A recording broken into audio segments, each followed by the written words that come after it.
Assalamualaikum warahmatullahi wabarakatuh. Buat teman-teman setia, bagaimana kabar kalian semua?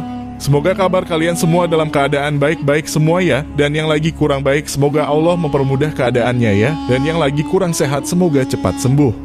Amin. Oke guys, kali ini kita akan membahas tentang sejarah asal-usul kisah Ratu Balqis dari Kerajaan Sabah. Sebelum kita masuk dalam pembahasan video ini, alangkah baiknya mari kita dukung channel ini dengan cara subscribe, like, share, dan jangan lupa aktifkan tombol loncengnya biar gak ketinggalan video-video terupdate, menarik, dan informatif dari channel ini. Sahabat semuanya, mari kita langsung masuk ke pembahasan videonya. Balqis merupakan seorang ratu yang terkenal, yakni berasal dari Kerajaan Sabah. Balqis sendiri adalah putri Raja Syarahil, pemimpin negeri Yaman, dan ibunya yang berbangsa Jin, yakni bernama Raihanah binti Sakan. Kerajaan Sabah ini terletak di Arab bagian selatan, yaitu negara Yaman, dan ada pula pendapat lain bahwa kerajaan ini berada di Ethiopia. Tapi pendapat yang lebih kuat, istana atau kerajaan Ratu Balqis ini tepatnya berada di negara Yaman di wilayah barat laut kota Ma'arif. Dinamakan Kerajaan Sabah karena nama Sabah diambil dari nama raja pertama, yakni Sabah bin Yasjib bin Yarib bin Kahtan. Dikisahkan oleh Imam Zainuddin Abdul Rauf Al-Munawi dalam Faidil Al-Qadir, yakni sebelum Ratu Balqis dilahirkan, ayah dari Ratu Balqis yang ketika menjadi raja di Kerajaan Sabah mempunyai hobi yang unik. Dia sangat senang dengan aktivitas berburunya. Namun tujuannya bukan berburu, melainkan hanya untuk kesenangan atau hiburan semata. Pada suatu hari, ketika sang raja tengah berburu dan berada di tengah hutan, ia merasakan sangat haus dan ia pun melihat ada sebuah tenda dari kejauhan. Kemudian sang raja mendatanginya dan hendak untuk meminta air minum kepada si pemilik tenda tersebut. Dan akhirnya keluarlah seorang kakek-kakek, lalu raja pun minta disediakan minuman. Setelah itu keluarlah seorang wanita yang ternyata sangat cantik bagaikan matahari, di mana raja pun takjub dengan wajah cantik wanita ini. Pada waktu itulah sang raja sangat tertarik dan berniat untuk meminangnya sebagai seorang pendamping atau istri. Maka raja tersebut langsung menyampaikan maksud hatinya tersebut kepada kakek ini, yang tak lain adalah ayah dari wanita itu. Ayah dari gadis itu pun berterus terang kepada sang raja bahwasanya mereka berasal dari bangsa jin. Namun, sang raja tidak peduli. Akhirnya keduanya pun menikah, akan tetapi dengan sebuah syarat yang sudah ditentukan. Syarat itu yakni sang raja tidak boleh menanyakan sesuatu yang dilakukan istrinya. Maka, pertanyaan itu akan menjadi talak baginya.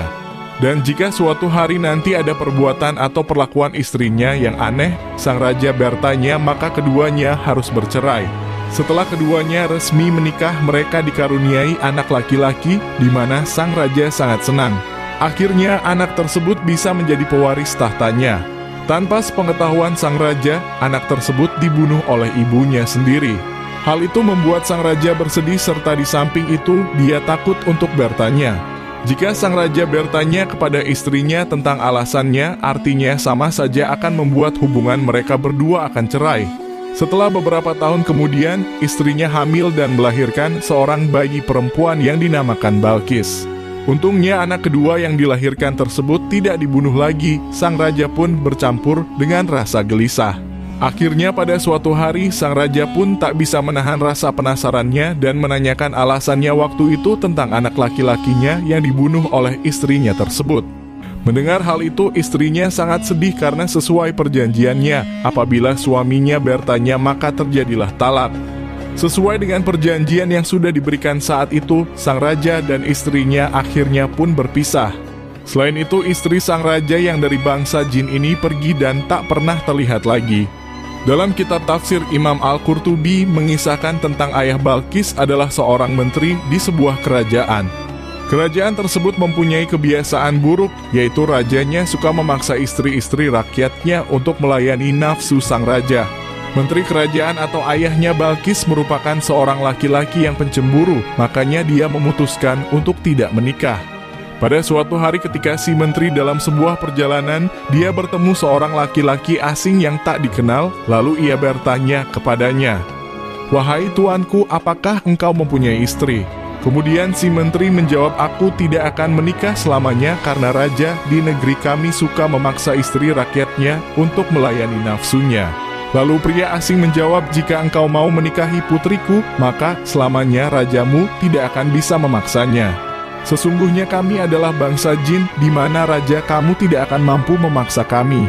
Akhirnya sang menteri pun mau menikah dengan putri dari pria asing tersebut yang bernama Balkis. Adapun itu cerita berasal dari buku tafsir Ibnu Adil, yakni sebagai berikut. Mengisahkan tentang asal-usul Ratu Balkis adalah seorang raja Yaman yang berasal dari keturunan agung yaitu Yaruf bin Kahtan. Pada saat itu dia berkata, tidak ada satupun yang sepadan denganku. Karena kesombongannya itu, raja tidak mau menikah dengan putri raja-raja yang ada di luar.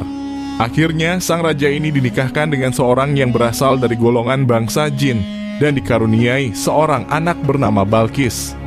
Riwayat lain mengatakan bahwasanya Balkis adalah manusia setengah jin, yakni ketika Balkis memasuki istana Nabi Sulaiman alaihissalam. Beberapa versi kisah atau cerita lainnya mengenai asal-usul Ratu Balkis adalah tercantum dalam kitab-kitab para sejarawan hingga ulama. Seorang ulama asal Irak menyampaikan dalam kitab tafsirnya yang berjudul Ruhul Ma'ani, mengisahkan salah satu orang tua Balkis adalah jin merupakan hadis yang sandarannya lemah. Dan cerita seputar bangsa jin hanyalah legenda yang tidak ada dalam Al-Quran atau hadis yang sahih. Asy-Syankiti dalam Adwaul Bayan menyimpulkan secara lahiriah hadis tentang orang tua Balkis dianggap jin adalah hadis yang dhaif. Begitu pula Atsar yang mengisahkan sejarah mereka berdua, yakni tidak memiliki dasar yang bisa dipercaya. Bahkan Al-Mawardi menentang tentang pernikahan manusia dengan jin serta menilai sebagai sesuatu yang tidak rasional. Karena mereka berasal dari jenis yang berbeda sehingga memiliki tabiat yang berbeda pula. Manusia adalah jasmani sedangkan jin adalah rohani. Manusia berasal dari tanah seperti yang ada dalam Al-Quran surat Ar-Rahman ayat ke-14. Sedangkan jin tercipta dari nyala api yang ada pada Al-Quran surat Ar-Rahman ayat ke-15. Lalu Balkis ini seorang manusia seutuhnya, manusia setengah jin atau bukan keduanya. Kita semua tidak ada yang mengetahuinya kecuali Allah yang Maha Esa yang dapat mengetahui segalanya. Demikianlah terkait penjelasan tentang kisah asal-usul Ratu Balkis yang berasal dari kerajaan Sabah. Oke guys, sampai di sini dulu video kita kali ini. Terima kasih atas perhatiannya dan terima kasih atas waktunya untuk menonton video ini dari awal hingga akhir. Semoga kalian semuanya diberi kemudahan dalam segala urusan dan tidak lupa semoga kalian diberi kesehatan sama Allah Subhanahu wa Ta'ala. Dan jangan lupa kalau video ini bermanfaat, mari kita beri support channel ini dengan cara subscribe, like, dan share biar kita tetap semangat buat kontennya.